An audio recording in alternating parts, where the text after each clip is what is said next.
Bonjour, je m'appelle Nathalie Yamp. L'an dernier, j'ai été contactée par l'économiste togolais Kako Nububko pour participer à une conférence intitulée « Les États généraux de l'éco » qu'il comptait organiser à Lomé à la fin du mois d'avril 2020. Covid étant venu mélanger les plans du monde entier, l'événement a été décalé à fin mai 2021. Et c'est ainsi que j'ai reçu une invitation officielle à laquelle j'avais donné mon accord de principe en février en attendant d'avoir plus de détails. Un adage dit que le diable est dans les détails et c'est bien vrai. Lorsque l'agenda officiel de la conférence a été rendu public, son agenda caché s'est présenté dans toute sa laideur. Et c'est de cela dont nous allons parler cette semaine, de l'agenda de la France-Afrique, de son histoire et de ses agents infiltrés ou assumés.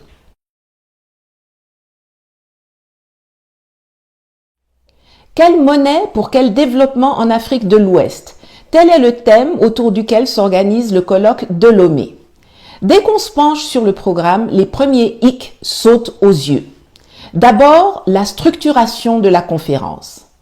Quel sérieux peut-on accorder à un événement qui est censé réfléchir à une monnaie ouest-africaine, mais qui exclut tout intervenant et ou représentant des banques centrales du Nigeria, Ghana, Libéria, Sierra Leone, Gambie et même Guinée, qui sont tous membres de la CEDEAO, mais ont tous été écartés par Nububko. Les conclusions attendues sont pourtant supposées aboutir à, je cite, premièrement, une réflexion sur la transition des monnaies nationales de la CEDEAO vers l'éco, vu l'urgence du développement des pays concernés, et deuxièmement, à définir une feuille de route à soumettre aux chefs d'État et de gouvernement de la CEDEAO, fin de citation.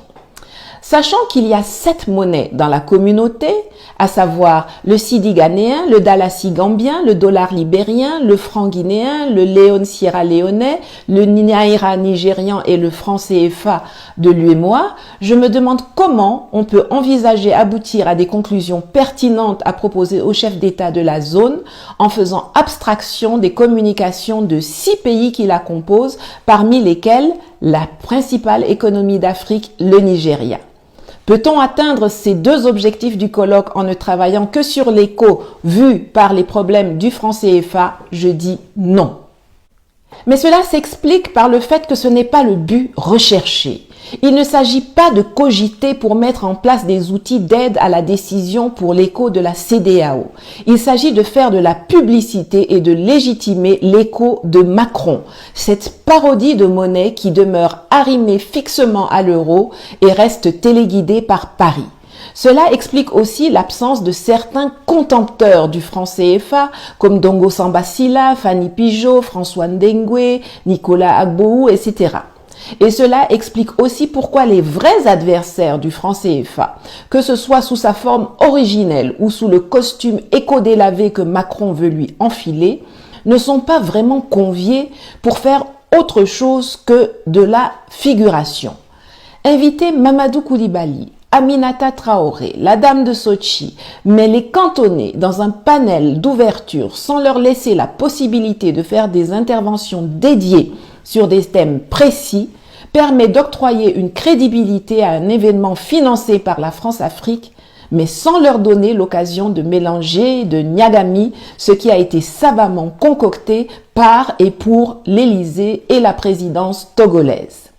C'est pourquoi vous ne m'avez pas vu communiquer sur ce colloque ou l'invitation dont j'ai fait l'objet, et aussi pourquoi je n'ai cité aucun tweet ou article sur ce sujet.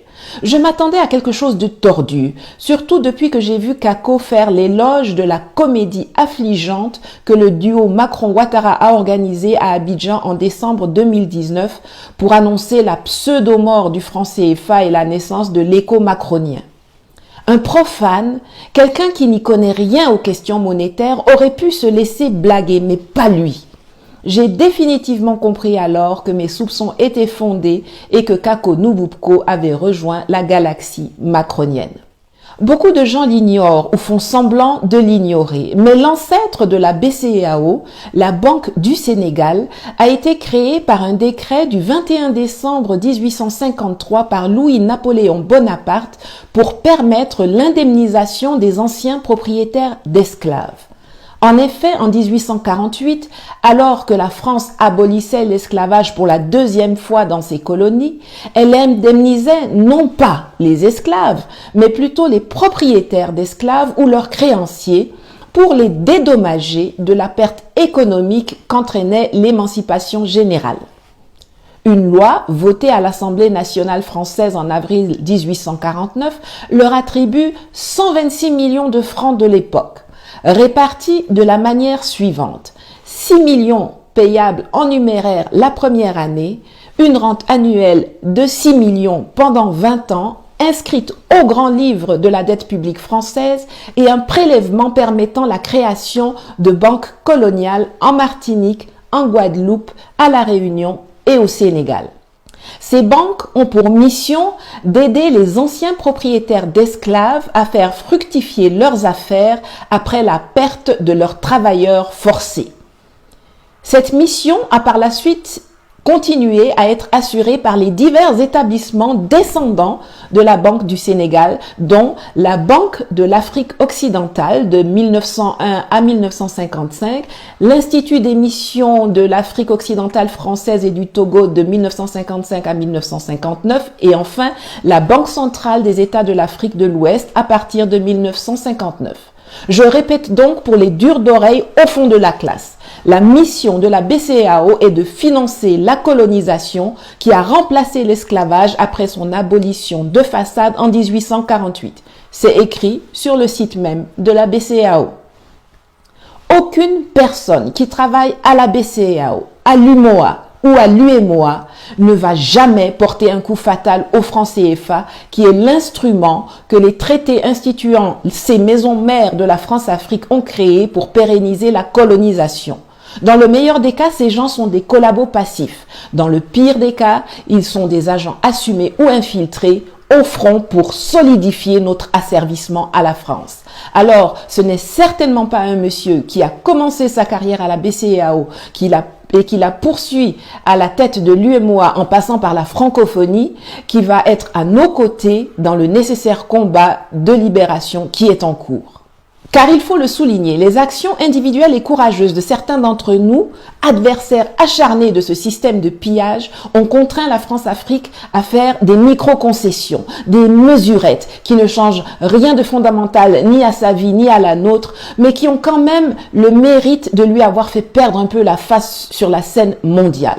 Et pour contrer cela et s'assurer que la déconstruction de l'empire colonial n'aille pas plus loin, elle s'organise et se réorganise. Et c'est ainsi qu'on recrute des Kakonububko, des Achille Mbembe, des Tidiane Thiam, des Kaku Diagou, et tous ceux qui, comme eux, ont une vision qui converge sur les fondamentaux avec celle de Paris pour les mettre en mission. Leur point commun, ils disposent tous d'une certaine visibilité et crédibilité acquise lorsque, frustrés de n'être pas acceptés au Cénacle en leur temps, ils ont fait montre d'un semblant de rébellion qu'ils ont vite remisé au placard une fois l'onction de Paris obtenue. Nububko s'est fait virer du gouvernement togolais pour cause de prosélytisme anti-CFA, nous a-t-on raconté, mais c'était pour mieux rebondir à la francophonie, un autre tentacule de la pieuvre france-africaine. Bizarre, non? Achille Mbembe, quant à lui, malgré quelques critiques de forme, n'a jamais eu de désaccord de fond avec l'establishment français, ce qui a rendu tellement facile et évidente sa cooptation par l'Élysée. Tidiane Thiam est allé faire carrière en Angleterre parce qu'il stagnait en France. Mais le voilà qui est aujourd'hui le premier choix de Macron pour assurer la continuité du système france-africain en Côte d'Ivoire post-Ouattara. Diagou a monté sa boîte NCA parce qu'il n'arrivait pas à franchir le plafond de verre chez AXA. Mais le voilà aujourd'hui qui ouvre l'actionnariat de son groupe à la Proparco, un des bras financiers de la France dans le secteur privé africain. Un colloque sur le CFA Eco par ici, des rencontres avec les sociétés civiles africaines par là. On se demande d'ailleurs de quelle société civile on parle, car je ne sais pas comment Achille Mbembe, en mission pour Macron, peut espérer être crédible dans sa pseudo-volonté de redéfinir les rapports France-Afrique sans avoir échangé avec Mamadou Koulibaly, Kofi Gomez, Martial, Eric Owonangini, Kémy Seba, Jean-Paul Pougala ou moi-même, entre autres. Un think tank pour recadrer la réflexion et le débat sur les enjeux des dettes publiques et du financement des économies africaines. Parce qu'on a besoin là aussi de nous recadrer et de consolider les enclos au sein duquel on retrouve non seulement les usual suspects comme Nububko, mais également une raclure de la pire espèce comme Hubert Védrine, mastermind de la participation française au génocide rwandais, ainsi que toute une pléiade de sinistres, ministres france-africains et de banquiers français. L'hydre atteint se reconstitue. Et si certains n'en voient qu'un bout ici et un bout là, d'autres comme moi voient l'ensemble du tableau et je peux vous dire que ça promet d'être violent. Ceux qui pensent que la France doit avoir son mot à dire sur la façon dont nous voulons régler nos différends avec elle travaillent pour l'ennemi. C'est à nous et à nous seuls de définir le cadre, les modalités, les conditionnalités de notre rupture ou de nos nouvelles relations avec l'occupant colonial. Les gens qui veulent vous dire autre chose ne sont rien d'autre que les talons d'Achille de notre quête de souveraineté, de liberté et de progrès, des gens cooptés dans les sphères intellectuelles, économiques, financières, culturelles, spirituelles, politiques et militaires qui sont promptes à vous expliquer que ce sont les loups qui doivent guider les poules pour définir où elles vont, avec qui, comment et à quel rythme elles se déplacent. Vous savez, ces personnes qui marchent avec vous, mais chaque fois que vous allez dormir, c'est elles qui se lèvent pour aller semer les embûches les plus grandes sur le chemin et qui, le jour levé, prétendent vous aider à les enlever de façon très agitée. C'est eux-là.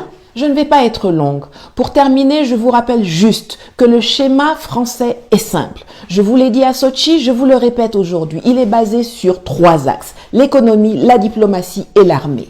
Au commencement, il y a nos ressources sur lesquelles la France, nostalgique de l'esclavage et des colonies, veut mettre la main gratuitement et exclusivement si possible, à très bas prix si nécessaire. Quand un pays rechigne à obtempérer ou à laisser faire ce pillage, l'Élysée met en branle ses rouages à l'ONU, à l'Union européenne, à l'Union africaine, au G20, au Club de Paris, de Rome et partout sur la scène internationale pour faire punir les récalcitrants, leur infliger des embargos, des sanctions, des procès. Et quand ces 2 leviers s'avèrent inefficaces ou pas assez rapides, alors on actionne le volet militaire en fomentant des coups d'État, en finançant des rébellions, en armant des barbouzes, en entraînant des miliciens et en faisant assassiner ceux qui résistent un peu trop et ne se soumettent pas assez vite à la tête de nos États, comme Olympio au Togo, Tambalbé au Tchad, Sankara au Burkina, Boganda en Centrafrique. Parlant de Centrafrique, le gouvernement de Faustin-Archange Touadéra peut en dire des nouvelles, à qui la France essaie de tordre le bras de toutes les façons possibles et imaginables pour le punir de vouloir résister. Coupure de l'appui budgétaire direct, pression sur les voisins d'Afrique centrale pour asphyxier le pays, lobbying effréné à Bruxelles et Washington pour obtenir le gel des appuis des bailleurs de fonds internationaux à la Centrafrique, financement de la rébellion CPC et armement de barbouzes comme Juan Rémy Quignolo, arrêté hier à Bangui. Tout le catalogue des mesures est déroulé. Manque juste l'assassinat du PR et on aura fait le tour du mode opératoire habituel de la France en Afrique. Je n'irai pas à Lomé, mais je continue de bosser à la mise en place d'un cadre formel qui maximisera les efforts individuels faits par ceux d'entre nous qui travaillent à l'émancipation réelle et finale du continent. C'est une guerre que nous menons. Vous avez tous vu comment Macron a, sans gêne aucune, célébré il y a quelques jours Napoléon Bonaparte qui est aux Noirs ce que Hitler est aux Juifs. Vous imaginez si Angela Merkel se levait pour célébrer Adolphe en disant « Bon, c'est vrai qu'il a trucidé quelques juifs, mais c'est grâce à lui qu'on a les autoroutes qui font la réputation de l'Allemagne. Donc vraiment, laissez-nous lui rendre hommage. » Mais c'est absolument impensable. Elle se ferait laminer par sa propre opinion publique et par ses propres médias. Mais en France, ça passe comme une lettre à la poste. Aujourd'hui, l'empereur a laissé la place à l'impérialisme décomplexé du freluquet de l'Élysée. Nous devons le combattre avec toute la détermination nécessaire et cette lutte va nécessiter deux choses, des combattants et des fonds, car l'argent est le nerf de la guerre. Mais de cela, on reparlera une autre fois. À bientôt.